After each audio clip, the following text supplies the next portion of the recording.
Hello everyone, and thank you for coming this afternoon. My name is Stephen Bunbury. I'm a senior lecturer in the law school, and I'm hosting this event on behalf of the Black History Year. I'm delighted to be asked to host this event. It's one of the series of events that's been happening over the past few months, or even more than a few months. And I'm pleased to invite our guests here. Our first guest is Dr. Jason Arday, and he's an associate professor in Durham. And we've got Professor Damien Rich, who's our professor here at the University of Westminster, so our internal professor. So Jason is from the Department of Sociology, and he's the Deputy Executive Dean for People and Culture in the Faculty of Social Sciences and Health. He's also, Jason's also a visiting research fellow at the Ohio State University in the Office of Diversity and Inclusion, and he's adjunct professor at Nelson Mandela University in the Center of Critical Studies in Higher Education, Transformation, and a trustee of Runnymede Trust. Which is the UK's leading race equality think tank. He's also a trustee of a British Sociological Association and a fellow of the Royal Society of Arts. Sits on the Centre for Labour and Social Studies and National Advisory Panel, and is a school governor at Shaftesbury Park Primary School in London. I don't know where you get all the time to do this, Damien, but that's amazing. We've also got Damien, who is Professor of Health Studies and Research Director here at the University of Westminster, College of Liberal Arts and Sciences. He's previously worked in Health Experiences Research Group at the University of Oxford. And there he began research where he fleshed out for the first time recovery from depression, actually in health for patients, and then moving the field beyond rhetoric, advocating a general recovery approach by providing signposts to what that practice might be about. Both of our speakers today will explore the struggles of Black men dealing with mental health issues, the process of care that's involved, and the treatment and the support services available to Black men. Also, our speakers will focus on empowering Black men to resume control over mental health following a breakdown of period of ill health. So they will focus on getting back in control after going through a period of mental health, which is quite important considering the pandemic as well, the current pandemic. So what's going to happen next is that Jason and Damien will each present and they will talk about their research and experiences with mental health and Black men. And then at the end, we're engaging some type of discussion with them around the matters that emerge from their presentations. So Jason will, Dr. Jason Arday will speak for 15 minutes. Damien will then speak for 15 minutes. And then, like I said, we'll have a discussion about the key themes and ideas that come up in this presentation. Okay, there'll be plenty of time for question and answers, so keep your questions coming in, and you might not get answers, but there might be things to actually discuss or where there are no answers, so that's quite important. So keep it coming in, keep those questions coming in, and any responses in the chat, that's always nice, responses throughout, considering an online platform. So just before we begin, I think you're muted anyway, but just make sure you're on mute while the presentation is right. And this event will be recorded, so it'll be put on our blog site. Without further ado, I'm going to invite Dr. Jason Arday with his start his presentation. So, Dr. Jason Arday, over to you. Thank you. I really appreciate that. Thank you so much, Stephen. I really appreciate the introduction, and just really grateful and thankful to be here. Look, I guess we are living in a really interesting time at the moment. And one of the things that kind of predicates, sorry, 2 seconds. Let me start again. Sorry. We are living in a really interesting time at the moment in terms of the things that kind of impact the dialogue of mental health, and in particular I guess the lens through which we see it. And over the last, 30 years, 20 to 30 years, what we've seen is, an elevation of mental health issues, which has really kind of been exacerbated in the last 10 years. So there's been kind of a comfortability with talking about mental health issues in a way that has really been empowering. It's demystified a lot of the stigmatizations around psychological and altered mental state. But one of the things that's really interesting, or at least from my perspective in terms of research that I've engaged with, is that this has very much come from a dominant white Eurocentric model. And that's been hugely problematic when we think about how we conceptualize, this particular space. And it's, if we think about, and if we take the Meghan Markle example, the subversion of her racialized experiences and the alignment and the impact on her mental health is something that within a British context has been trivialized. And really, she's had widespread vilification in the media. Now, that's kind of, I guess, thinking about the plight of a Black mixed race woman speaking about that. But when we kind of consider this from a Black male perspective, there's a slightly different variance. And the variance is different because historically we know that Black men in particular are categorized as, violent, normally deviant, aggressive, and there's all of those kind of tropes that come with that. And so because of that, what there has historically been is a distrust of mental health interventions and mental health services, which has had a huge effect on the outcomes, the mental health outcomes of Black and ethnic minority men, because for most Black and ethnic minority men, their first kind of encounter or their first in interaction with mental health professionals normally comes from a process of, criminal deviance, perceived criminal deviance, or through judiciary, or there is a violence attached to that process. There isn't a process of kind of cognitive therapy, or it's not holistic. It doesn't actually bring Black men along in that journey. And so, my kind of background into a lot of this work comes from two places, really. My younger brother is a mental health nurse and psychologist, and my mum's also a mental health nurse and psychologist. And a couple of years ago, I trained as a counsellor, as a cognitive therapist.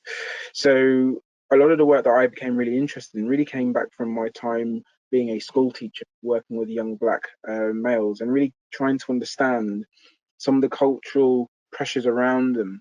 And I don't mean kind of ethnic culture pressures, I mean societal pressures around them and how that impacted on their mental health. And one of the things that was really interesting in kind of engaging these longitudinal studies over a 3, 4, 5 year period was the alignment to experiencing racism and victimization because of their race and the impact it had on their mental health.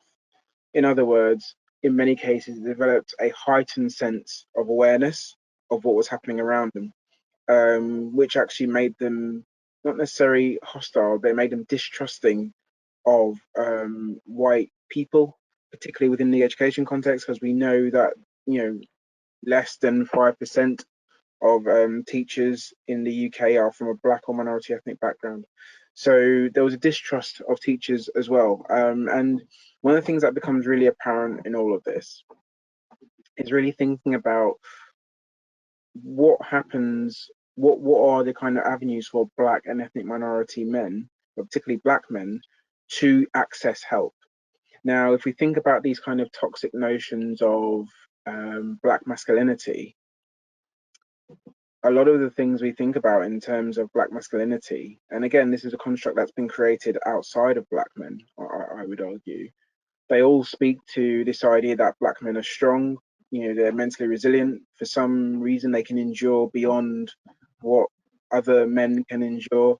And in terms of, racial ascription and victimization, they're fair game. There's this idea that they can take it. They can take it. They can take, having low expectations. They can take being criminalized. They can take continuously being stopped and searched by the police, up to 9 times more likely. And there's all of these kind of things. And we think about the impact of educational outcomes on this, and then the impact it has in terms of life prospects, life chances, career prospects. And all of this kind of creates this perfect kind of storm almost in terms of how black men experience kind of mental health.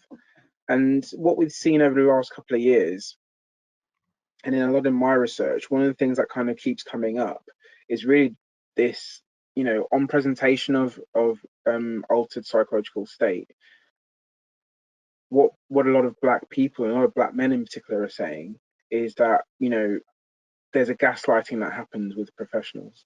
So often it's this idea that there's problems around them. So if someone says, I'm experiencing, an altered mental state and my mental health and well-being has been affected because I'm experiencing racism, there's a neutralization of that experience, which kind of looks at other the variables other than it actually being racism. Now, the problem is that in terms of engaging with these mental health professionals, there isn't that cultural competency and that racial literacy to be able to move outside of Eurocentric white models of psychology, which really disadvantage black people, but in this context, black men, who are mapped against this idea of being aggressive. There's this toxic masculinity that really kind of revolves around being black, and the demonization of black men in the media that lends itself to the unconscious and conscious biases that individuals have of these types of black men, generally speaking. So I guess one of the things that I kind of want us to really think about is, I guess, why does this happen? I think we know why it happens, but really it's a call to arms to think about how we engage mental health care professionals in suitable models of training. So, for example, we know that amongst psychologists in Britain, generally speaking, who go into the mental health profession, we know that less than 3% are from a black and ethnic minority background. That's a very, the paucity of that. That number is in itself is it's a poor number. It's a poor number for obvious reasons. So if we have a huge amount of the psychologists that are from a white background, it's really about thinking how we remodel forms of psychology, mental health interventions to better serve black and ethnic minority people, in this case black men, who, as I said, a lot of this backdrop is around racial ascription. So it's married against these ideas we have of black men and this idea that they can somehow endure. David Harewood did a fantastic documentary with the BBC about a year and a half ago. And it's like Me and My Mental Health, or Me and My Psychosis, or something like that. And he spoke about how he was really dehumanized. He was treated as though he was an animal. And one of the stories, there's a really candid story he tells where he was sedated.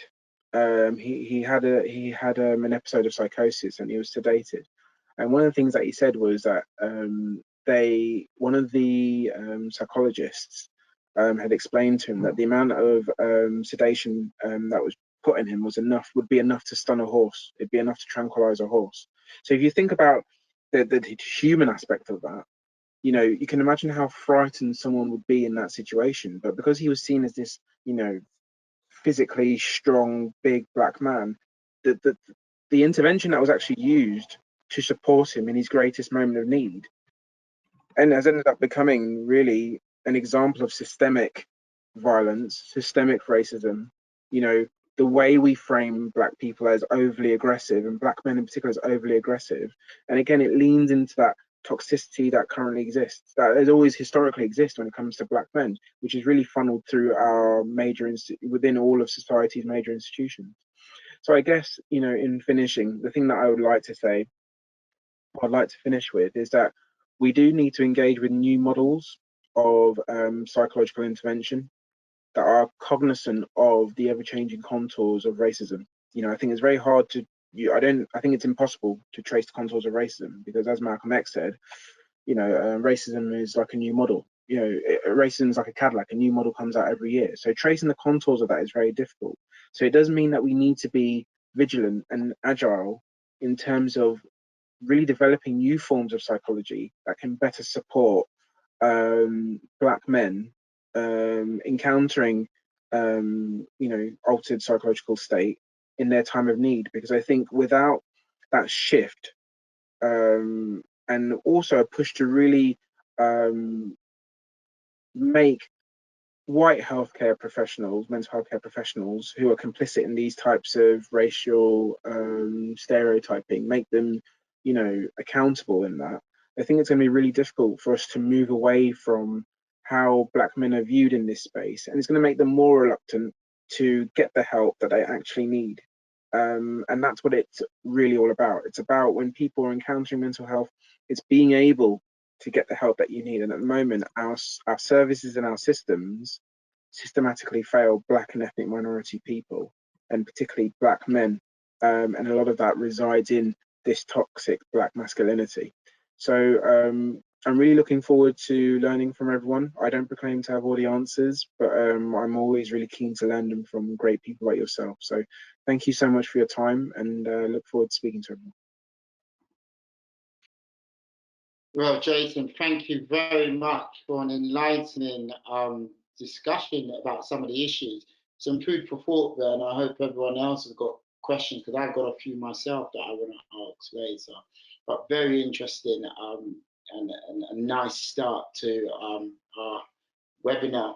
Lovely. So thank you very much, and thank you very much for giving up your time, because I know times are very, you know, time at this time of the year for academics is just crazy. But yeah, thank you very much. But we'll come back to you in the question and answers. Now, let's invite Professor Damien Ridge to talk to us about a different angle, but obviously the same subject area. Damien, over to you. Thank you. Okay, hopefully you can hear me, and hopefully you can see my slides. So yeah, I wanted to focus on, thanks very much, Jason, and for painting the picture so well. And I'm going to look at it from the other side that Jason was pointing to, which is, well, what's going on with the professionals. So I want to talk about the talking therapists involved in this, the psychological professionals.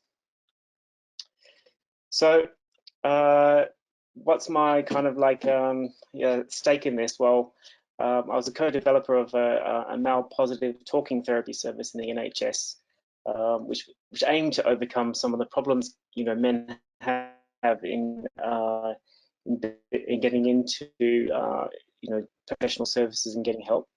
And also, I'm an investigator on the Shoreham trial, which is developing a new psychological therapy for those living with and beyond cancer. And part of that is from the very beginning, we were very keen to make sure that the therapy is actually culturally sensitive and you know, fits you know, a diverse range of people. And for that reason, at the very beginning, what we're doing is a meta-ethnography of BME experiences of psychological care and cancer care to try and inform the trial.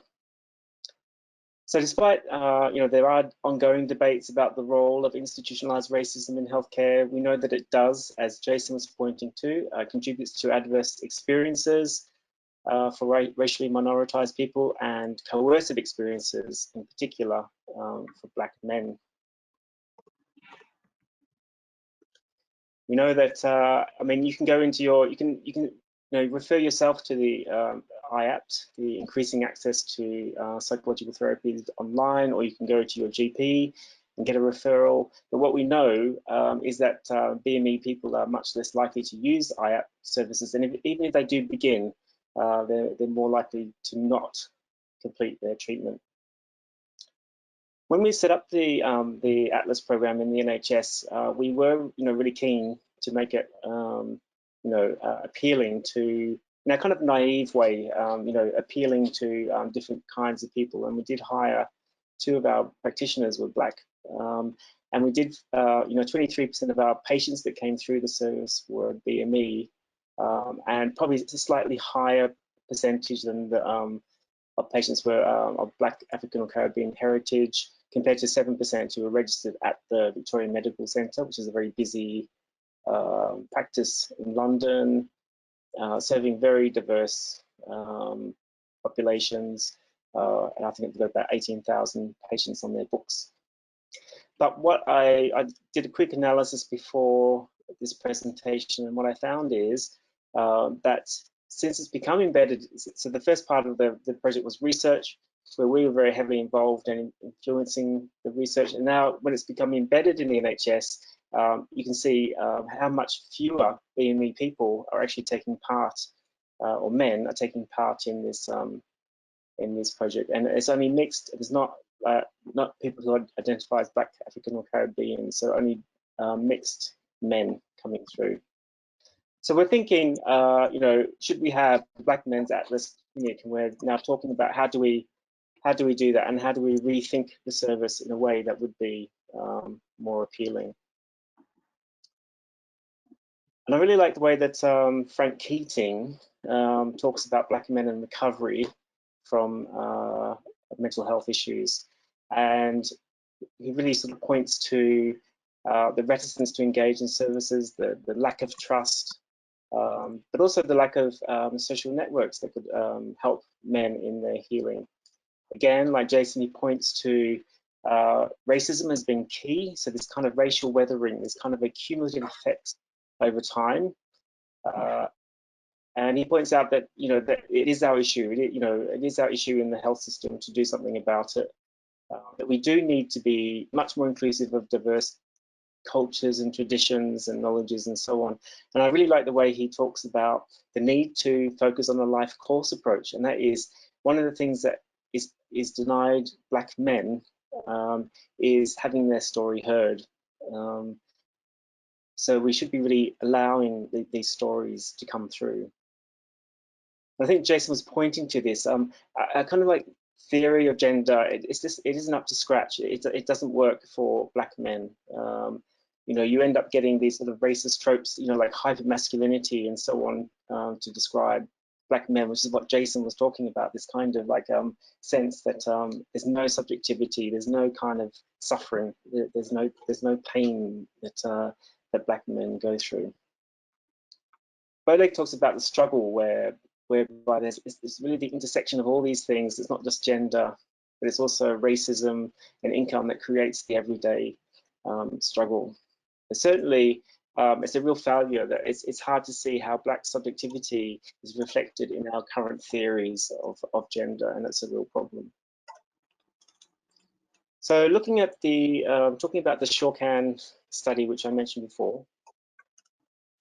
So the aim of the Shorcan meta-ethnography is to examine the potential kind of cultural issues when you're providing psychological interventions in the UK.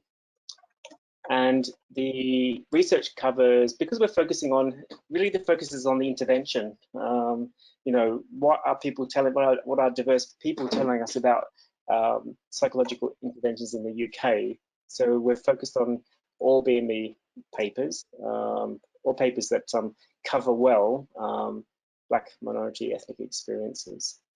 And the idea is of meta-ethnography is really to conceptually develop from the available qualitative literature a better understanding than what's come before of what's going on. And after a number of years now, where we've been engaging in this research, it is the most complicated research that I've been involved in. We have to come up with some kind of new synthesis, a new kind of way of understanding. And what we are where we're sort of moving towards, because the research isn't finished by any stretch of the imagination, and in fact this is part of the process, is to get feedback. You to tell us what, how we're going and whether this works for you or not. But what the kind of beginning of the conceptual framework is relationality. It's this kind of a relational turn that's occurred in a range of disciplines. And so, for example, in psychiatry, those psychiatrists who take this relational turn, they say that relationships are the cause and the cure of mental health issues. It's kind of taking it away from things that many BME people don't believe. Like white practitioners tend to believe that it's that mental illness is biological, but in our papers that we've looked at, people are more likely to say it's social, not biological.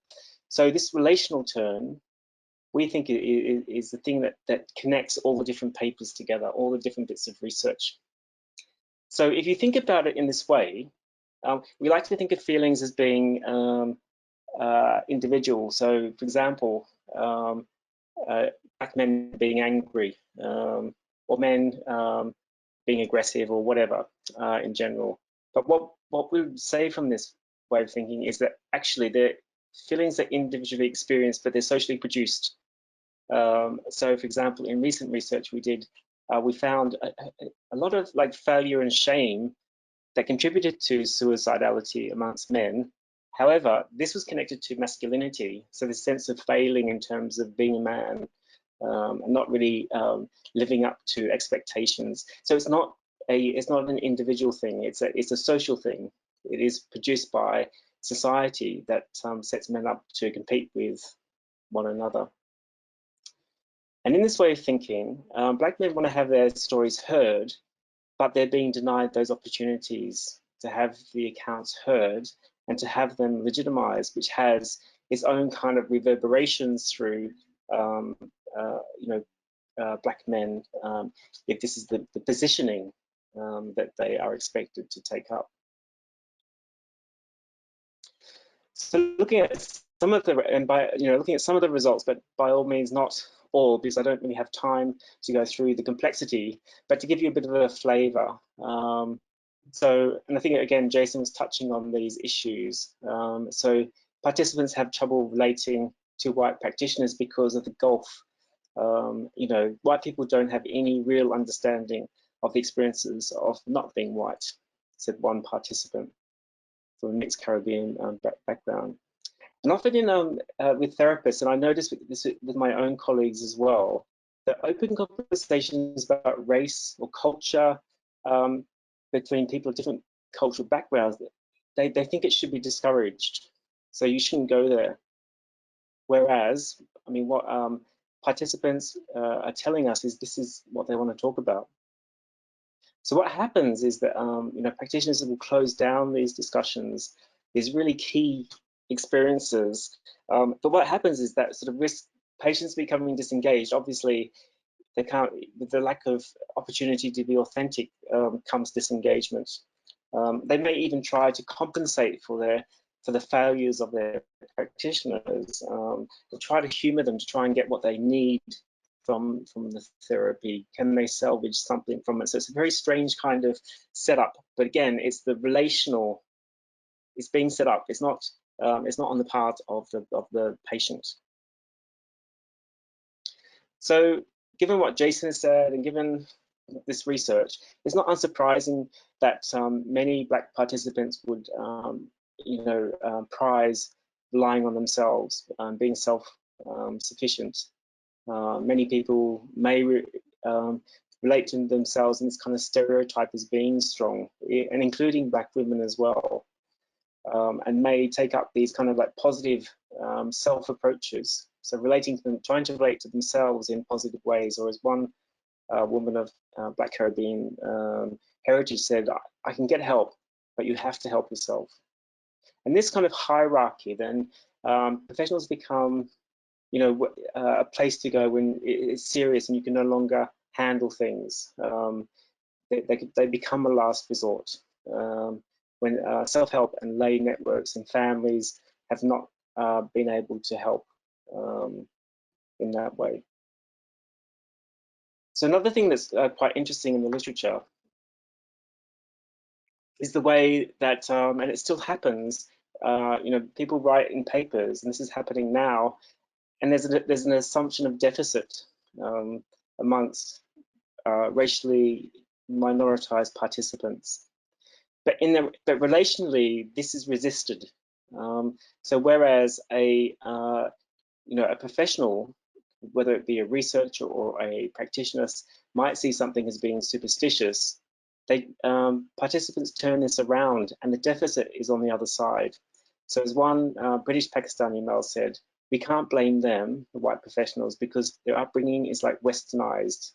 They can't understand if we talk about jinns being Muslim intelligent spirits who are of a slightly lower kind of like ranking than the angels. So it's really clear in the papers that were reviewed that person-centered approach, taking into account the whole person, being able to see the whole person, to have their story listened to, is very valued, but it's what's being withheld currently, and particularly withheld from BME people, because white people often have the ability to navigate the system to get this kind of care that may be denied elsewhere. One of the interesting things, when people do get this kind of therapy, is it's almost like a love. They talk about love. In fact, one of the participants did talk about it as a kind of a love. And one person, for example, talks about their white practitioner. Even though she's white, I know that she sympathizes with me. When I'm uncomfortable, you can tell that she feels my pain. So the sense that it may be that culture matching is important, but then why is it that some white practitioners can get through? Are they more aware of perhaps their cultural positioning? Are they just, what are they aware of that other practitioners are not aware of? So in concluding, it's taken a bit of a whistle-stop tour through some of the findings, just to give you a sense of what this effective relationality is, this idea of emotional relationship and how important it is. Because by focusing or centering this way of thinking, it uncovers the responsibilities of the healthcare to develop to help nurture subjective well-being of racially minoritized people versus the experiences that Black men might have, as Jason was talking about, which is on the complete opposite end of the spectrum and is coercive. It also discounts these hegemonic approaches that might discount different ways of knowing things, whether, for example, spiritually, or models of mental health that are different to what is a cultural thing in the West, which is, we seem to be very focused on the biological. We seem to put a lot of money into looking for the biological causes of mental health issues, but that's cultural. And what if there are better ways of seeing mental health, and what if it's social? So caring for the whole person, taking a whole person approach, it's quite radical. When you think about what Jason said, when you think about what I've said, it can be radical because it's involving recognition, it's involving positionality, it's a political act. And it makes me wonder, is it that we have to, like we are in our kind of teaching, do we need to decolonize care? And just, this is a slide really to get across, probably in a better way than I can, what effective relationality is, and the kind of and why it's important to focus on it. So US poet Maya Angelou says, "I've learned that people will forget what you said, people will forget what you did, but people will never forget how you made them feel. And there is no greater agony than bearing an untold story inside you." So both of these relate to the other person and brings in the responsibility of the other person or other people. And just to finish, this is the whole team working on the meta-ethnography that I've presented on behalf of the team. So I would like to end there. Thank you very much for your time. I will stop sharing the screen. Thank you again for a thoughtful, again, food for thought, enlightening, learning experience for myself as to the findings in that project. And obviously that's an important project because those findings can be used to inform us more of the struggles that Black men in mental health go through, and also from BAME backgrounds. So yeah, very interesting, and thank you very much again for giving up your time and talking to us about that. So this is the time where I open up the floor for some questions, and then the speakers to respond. But before we go to our audiences, and if you haven't put questions in the chat box or sent them to Paula that's managing these questions, please do. But one question first from, and this is from me to Jason. I want to know a bit more about this Black masculinity. So have you, as a Black man, as a teacher, as a father, as an academic in university, experienced this Black masculine, being seen as masculine as a Black man? And if so, any problems, or how did you overcome them, or are you still dealing with them? To you, Stephen, Jason. that's a great question, Stephen. I mean, it's really funny. I mean, yeah, there's a million things you can prepare for, but when you get questions like this, it's kind of awesome because I guess you get to use kind of real life examples. You can be a bit more vulnerable in a weird way. So, you know, my daughter's 14, and my son is 6. And when I was, affectionately, her, but we all call him Mad Dog. And when I was 11, my dad, I've got 3 brothers, and he gave us a talk about body language, and basically there is a masculinity that people associate with Black men, and there are certain things you're going to need to think about just in terms of body language. So, for example, he'd always talk about softening of the shoulders. Like he'd always talk about, in terms of hand gestures, try and be rhythmic. My dad's got a really short temper, and so are my brothers, but he was really obsessed with temperament. And there's this distorted conception of Black men, and he'd always say, try not to, live into it. And to put, he was so obsessive about it. I remember him playing videos of like Bjorn Borg, and he was like, they call this guy the Iceman, and it was like, do you know why they call him the Iceman, boys? Because he never loses his temper, and as a Black man, like they'll do everything they can to prick your conscience, and you got to be cool. You've always got to be cool. And then I remember him showing us like Long Walk to Freedom. Sorry, no, Long Walk to Cry Freedom. So Steve Biko film. And he was kind of talking about the provocation that Steve Biko encountered. But he was always kind of quite poised, and I think of all of these lessons now, and it was all this kind of priming for, when I turned 14, that was the first time I was stopped by police, and and you're there and you're remembering all of these things. Put your hands behind your back, make sure your hands are not in your pockets. Don't change your tone of voice. Make sure you maintain eye contact. You shake hands. Like there's all these things, and you think all these rules of engagement, which is kind of insane, because then you don't. Because then what's really sad about it is you master it as a tool of survival. Now, I'm looking at Noah thinking, do I have this conversation with them in 5 years' time? Are things worse? Does it feed into this idea of how we view Black males through this really toxic, distorted lens? And I guess in my work life, it's those same principles that I carry through. So, I mean, I'm always mindful of my tone of voice, how I talk to people.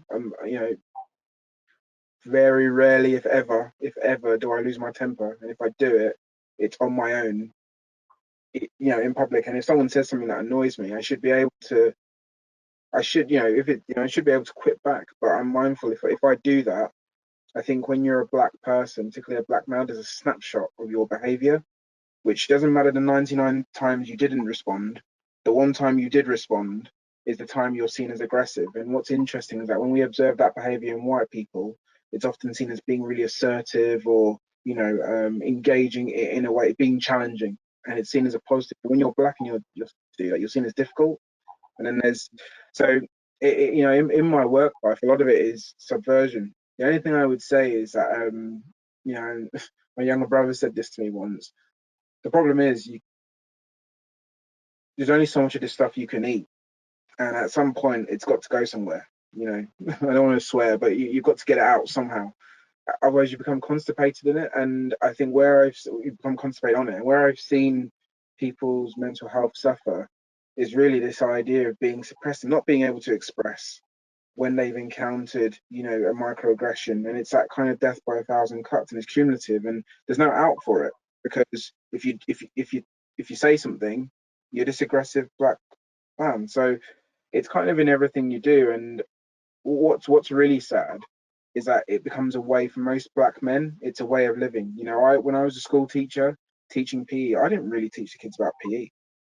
Right, I taught them how to. I taught particularly the young black boys. I taught them how to survive, and particularly how to survive the police and how to survive being an institution. You know, a lot of it was like life lessons around, you know, how you have to carry yourself, how you have to be. Why do I have to be that? Because they all found it funny that I spoke like this, but I told them that I've spoke like that all my life, so I don't know any different. And they, you know, they're like, are you from South London? And it's all, you know, and it's conditioning, isn't it? Because it's conditioning. It's this idea that you can't be black and be a black man and be well spoken. And if you did, then, you know, you come from wealth, or you're privately educated, or you're somehow assimilating into whiteness. So, and a lot of those constructs are kind of built by white people, you know, and then what you end up becoming is, you know, there's this kind of idea, you know, my brothers joke with me and say it, but they're like, oh, Jay, you're like the palatable the palatable black guy that white people love, because, you know, you're not overly aggressive, you're not, and it's even, you know, the idea of black equals aggressive, you know, and so a lot of the time, actually, what a lot of white people don't realize, that a lot of black men are stifling and suppressing natural behaviors, the fear of being further stigmatized, misunderstood, or labeled. And that is a huge cause of altered mental state. To have to do that every day, you're being two separate people, you know, in the workplace, which is where most people spend 70% of their time, you're being like this.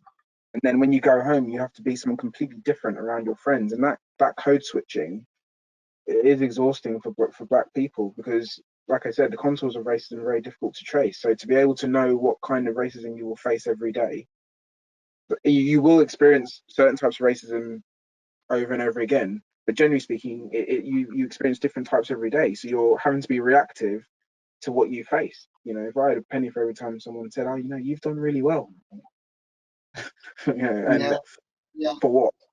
For what? I've not done any better than you. You know, for what? You know, because the context around that isn't situated in, you know, having white privilege and potentially being at a greater advantage. Is situated in this idea that, you know, black is default, and by default, you've actually just done well to be in the same space as me. You know, I mean, we've got to let someone in. So, yeah, and that's kind of the culture. We need to disrupt that, because I think everybody should be able to live, you know, the truest version of themselves. And I think I can make an argument that for a lot of black people in dominant white spaces, they're not always able to do that, if ever, to be honest. Thank you. That's very interesting, because I can resonate with some of that, being a black academic. The amount of times where you're so lucky to be in this position, you're so lucky to be a lecturer, and you're thinking, actually, I'm no more luckier than you. And it's interesting, your experiences as a black man, because again, I can relate to some of them. You know, you go into work and you think, I'm not going to take that salt fishing because it's going to smell the whole staff room. It's going to be too black. You know, you can't, you know, your own cultural food. And yeah, these are the constructs that are built. And, you know, being, you know, in a law school, or being outside in an open space, or in a gym environment, you know, oh, I can't imagine you in court. What do you mean you can't imagine me in court? So yes, or you know, the obvious one, you sound like a white man because, you know, you're meant to be talking this street talk, or road talk, or road man talk. So absolutely, and I think that's a challenge for a lot of black men with mental health, and just black men in general in these spaces that we find ourselves, where in white spaces where predominantly the workforce is not diverse in some cases. But actually, yeah. So thank you for that. That was very again, food thought. And yeah, thank you. Damien, just a question for you from me, and we have a question from the audience. You spoke about decolonizing care, and this is quite interesting because the university at the moment is going through decolonizing the curriculum. Could you shed some more light on what some thoughts on what you mean by decolonizing care? So how we can sort of take the model from education and sort of. I actually don't, I actually don't know what I mean, but maybe if I can give you an example, maybe it sort of highlights it a bit. But yeah, I mean, just talking to colleagues and presenting these results, which I think, oh, these are really, these are things that are informative, and I didn't know this, and so on. And some of the reactions I get from white colleagues is yeah, we know this. Yeah, we don't need to do this. We know it. And there seems to be there's a defensiveness or an unwillingness to engage, is the way that I read it. So it makes me think, where we're not even able to have the conversation. Here are the results, and we're not even able to talk about them. You're kind of pretending to engage in these results. So how, I mean, so then I think, well, how do we, if we can't even talk about it, how do we begin to change things? And it's so obvious that the care for Black men is completely different to care for white people, and yet we can't have the conversation. So I mean, it's like, where do you begin? And I don't know, like, even in decolonizing the curriculum, say at Westminster, which I think in many ways we are ahead of other universities to be thinking about this and to be actively doing things. And but in say the research area, I don't think everybody's on board yet. I think I don't think everybody gets it, and we're talking as if people understand this, and it just seems like the learning is deep, and I don't. So this is the connection that I'm making, is I think that there's it's also hidden, it's also profound, and we're kind of scratching away at the surface of this. And I mean, Jason's talking about cultural competencies, but is that the way to go? Are we really going to be able to teach people cultural competency, or do we need to just teach them about institutionalized racism and the hidden what's going on, or do they need to know about their positioning? I don't know the answers, and so this is where this kind of research leaves me with more questions than answers. Yeah, thank you very much, Damien. Great, that's great. So I have some questions from the audience, and hopefully we can get through them. We did start 5 minutes later, so hopefully. So this is from Deborah. So Deborah says, I'm not sure who this is to, but I'll put it out to both of you. If mental health is a factor of a cumulative effect, and there is little sign of these effects reducing based on current and continuous events, what can Black men proactively and practically do to maintain their mental health in the face of systemic social issues? Some people might need a step-by-step guide, notwithstanding that every case is different. Did you get that? That's Jason. Yeah. Yeah, I did. Thank you. I mean, look, in the first instance, it's really sad that people have to develop strategies to be able to navigate these landmine spaces, basically, where they're having, kind of metaphorically speaking, parts severed at will, at the kind of behest of whiteness. I think the most important thing in this day and age, I guess, when we think about racism, is really we need to think about, last year we've reconfigured, or we've kind of reconceptualized what white allyship means. And I think there needs to be an onus, or the locus of responsibility needs to be on white people to disrupt those cultures, because in reality, they have been created by white people, and they're not cultures that Black people created. And that would be that, part of owning that and having a locus to that responsibility. It leaves, part of the burden that is placed on Black men. And I think secondly, it's about how people view Black men, and we do need to engage in a form of racial literacy, you know, where we begin to understand how these tropes are kind of deeply entrenched in our thinking about black men and how they impact our interactions with black men, and subsequently the consequence of that is the aligned or blind mental health of black men. So I think for me the most important way of doing that is, as Damien kind of mentioned, is censoring the voices of black men. I think too often, I think very rarely in society actually do we often hear black men get given or are provided the opportunity to talk about their experiences of mental health, because we're residing in this kind of hegemonic masculinity. So, you know, there's very few opportunities for that to happen.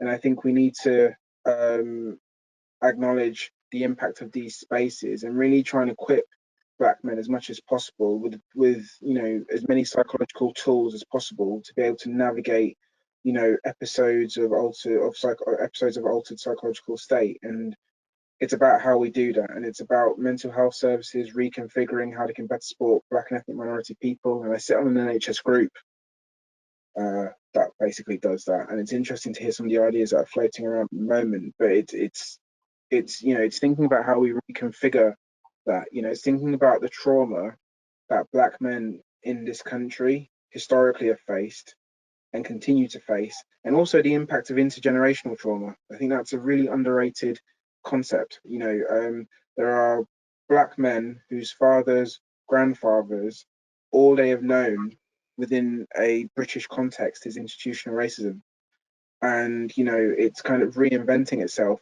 generationally. So we also need to provide kind of mechanisms for people to be able to deal with that trauma, and also and have it heard and have it acknowledged. You know, I think the diffusing and the lack of acknowledgement for what black men face is also problematic, and it also trivializes and doesn't center that experience. You know, it makes it something that's, you know, almost it's not as bad as it could seem, and I think that's really important going forward. Thank you. Thank you very much for that, Jason. We've got quite a lot of questions. I'm not sure if we're going to get through them, but we'll try and get through as many as we can. Thank you. So I've got a question from Debs, and it's to any one of you. So how important is ethnicity, gender, salience in the therapeutic relationship? And if a person is a trained therapist, does this not equip them to deal with these kinds of issues? So ethnicity and gender in terms of therapy. I mean, all I can say is that you know, I didn't get, when I did my training, I didn't get a lecture on you know, ethnicity, and I didn't get a lecture on men.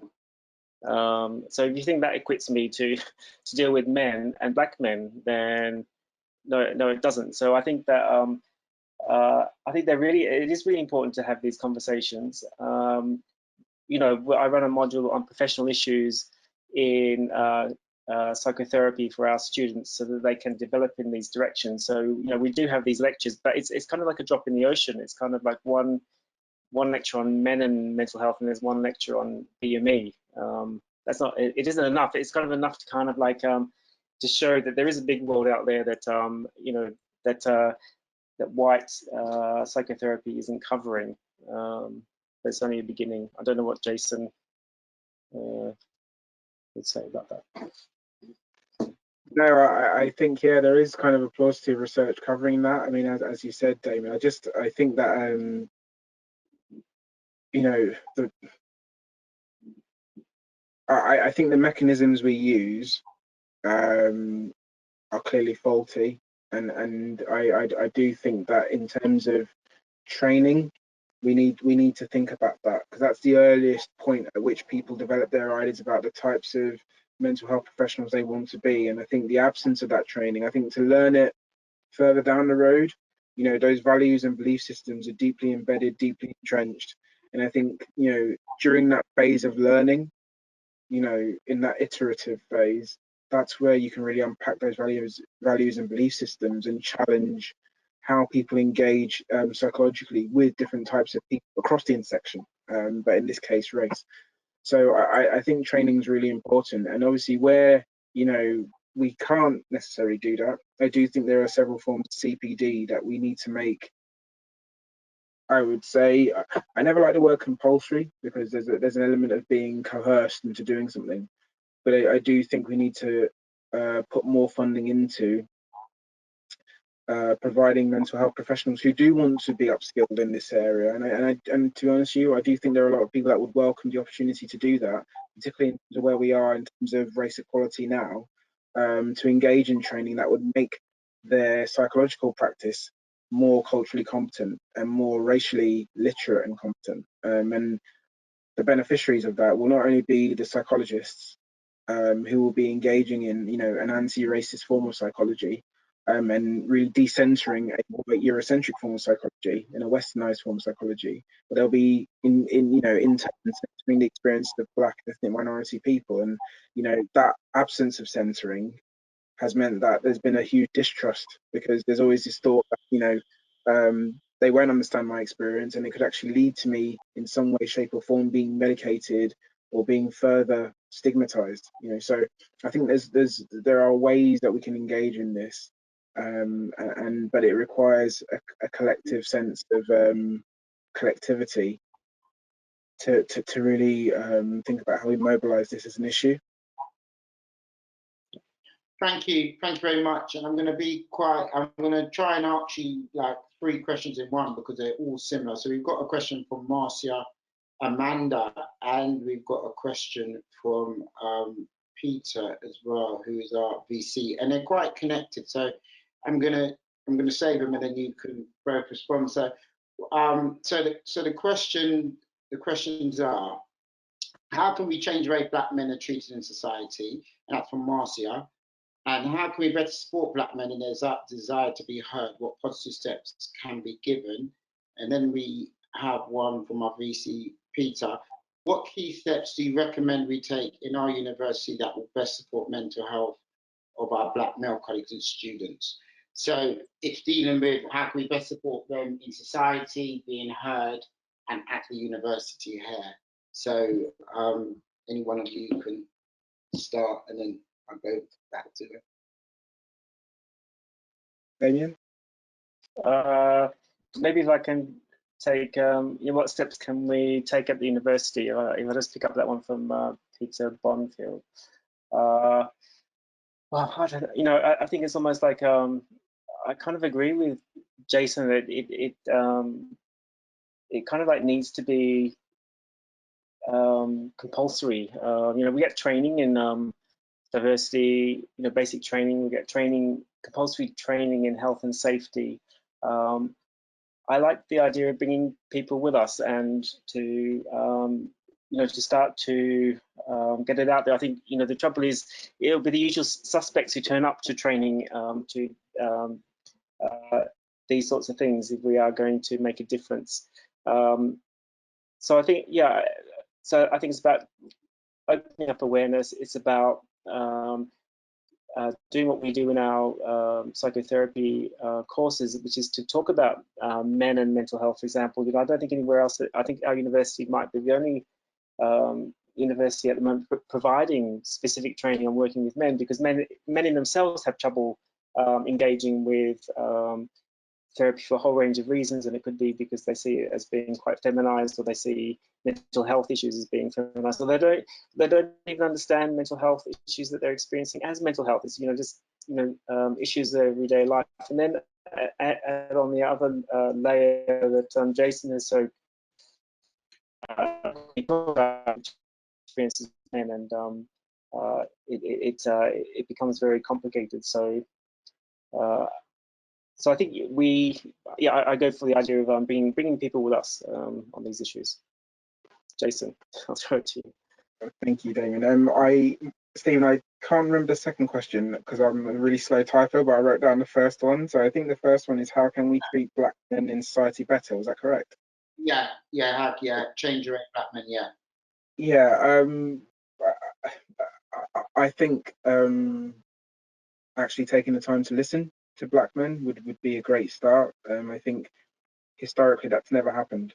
It's never happened. And that's, and yes, we've got many vehicles in the arts, in sport, in literature, which kind of attempt to tell those stories. But you know, in some ways, actually having those real life experiences is really important. You know, historical footnotes is what, you know, is what we don't want to. We kind of want to reside in history now before it becomes history. So I think censoring those voices is really important. I think there needs to be you know, the media need to be more responsible. I think that the media's irresponsibility in how they portray black men is one of the biggest factors as to why people view black men in the way that they do. And I think if the media doesn't, you know, if this absence of engaging in responsive, you know, responsible journalism has been, you know, something that, you know, the misalignment of facts, you know, the misalignment of statistics and figures in terms of how black men are portrayed in terms of gang violence, knife crime. You know, I remember having this conversation with someone where they were adamant that most knife crime in the UK was committed by black men. You know, I remember saying to them, well, you know, 10 years ago, do you know what the knife capital of Europe was? And they were like, no, it's Glasgow. Glasgow's has a 99.9% white populace. So the point that, you know, you can ascribe crime or deviance to race is something that we really need to move away from, because the people that are most disadvantaged by that are, generally speaking, black men. And then I didn't hear the second question, Stephen. I think you've answered some of it, but how can we better support black men in their desire to be heard? So listening to black men, I think you alluded to that, and what positive help can be given. Yeah, I think in terms of positive help, I think it's about, you know, also presenting black excellence through other mediums and variables. So there's this idea that black men only seem to be somehow good at sport or music, and that, you know, should they dare do anything else, you know, that's a real breakaway from the norm. And I think that comes back from the messages that teachers instill in young black boys, and then the messages that society reaffirms when those young black boys become black men. And it's this restricting of black excellence, which is really problematic for black men as well, because then, you know, there's a masculinity that's involved around, you know, sport, music, that black men are kind of ciphered into. And I think that's really important. And I think it's also important to acknowledge that there is something that is very different between the experience of black men and black women. And I think the big experience that we should acknowledge, because I think it's important to do so, is that there is an adultification of young black girls that is very different to how black men are, young black boys are kind of experienced. So, you know, there's this idea that young black women are supposed to be resilient, responsible from a very, very young age. And then when they go into society and they go into adulthood and the labour market, you know, it's this idea that they should never somehow show any sign of weakness. And there is if you know, the positioning of black men is seen as unreasonable, I think you can double that by about 5. Treble it by about 5 for black women. It's entirely unrealistic, and it positions black women in a very systemically violent position. And it's very different to how black men negotiate that. So I think it's important to acknowledge that, because there is a difference. And, you know, I would say my experience as a black man is not remotely, I don't like comparisons, but I think in this case it's fair to do so. It's not remotely comparable to being a black woman, because as a male, I still operate from, even at to a lesser extent, I benefit from some form of male patriarchy.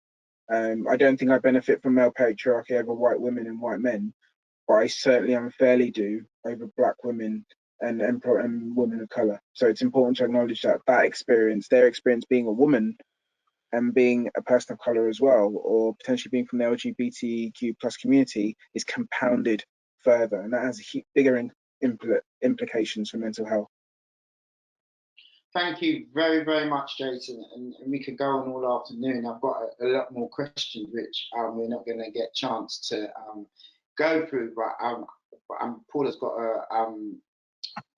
them on file or in a document, so she can send them to you, and we can probably respond to those if you can. But thank you both very much for giving up your time. Very interesting. I've even got more questions here, but obviously I'm not going to take the liberty of being the presenter and ask them and keep everyone here. Thank you everyone else for attending and asking some interesting questions, and I've learned a lot from today, and you know, we're always learning. So on behalf of the Black History Steering Group, I'd like to thank you, Damien and Jace for attending, and everyone else that's attended. Also, we've got another event on the 14th of June, and that's going to be looking into talking about the imposter syndrome phenomenon. Register in the same way. But again, thank you all. Enjoy the rest of the weather. Hopefully it doesn't rain. And hopefully I'll see you in the other sessions. And thank you. Take care now. And thank you again to our speakers. Take care. Thank you for inviting me. Thank you very much. Thank you, Damien. Bye. Bye. Bye. Bye.